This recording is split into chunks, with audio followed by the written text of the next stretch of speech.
Welcome to Let Me Fix This. Enjoy the video. In this video, I will show you how to make a delicious macaroni salad. First, let's get our pasta ready.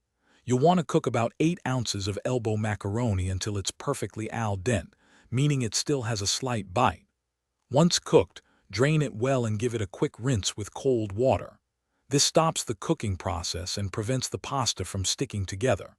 Now, transfer your cooled macaroni to a large mixing bowl, and we're ready for the next step. Next up, let's prepare our fresh vegetables to add crunch and vibrant flavors. You'll need to finely dice about 1/2 cup of celery. This provides a wonderful crispness. Then, mince 1/4 cup of red onion for a gentle, savory kick. Finally, chop 1/2 cup of bell pepper. Feel free to use any color you prefer, whether it's red, yellow, or green, to make your salad visually appealing and tasty. Now for the heart of our macaroni salad, the creamy dressing. In a separate bowl, combine 1 cup of your favorite mayonnaise with 2 tablespoons of white vinegar. This adds a lovely tang.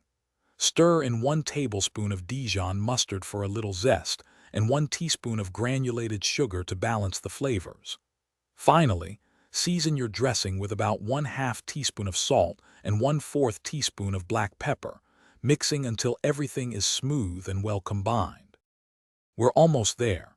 It's time to bring everything together. Pour your delicious creamy dressing over the cooked macaroni and all those freshly diced vegetables in the large mixing bowl. Now, gently fold all the ingredients together, ensuring every piece of macaroni and every vegetable is thoroughly coated with that wonderful dressing. Once mixed, cover your salad and refrigerate it for at least 1 hour. This chilling time is crucial for the flavors to meld beautifully, making your macaroni salad truly irresistible. Thanks for watching. If you found this helpful, don't forget to like and subscribe.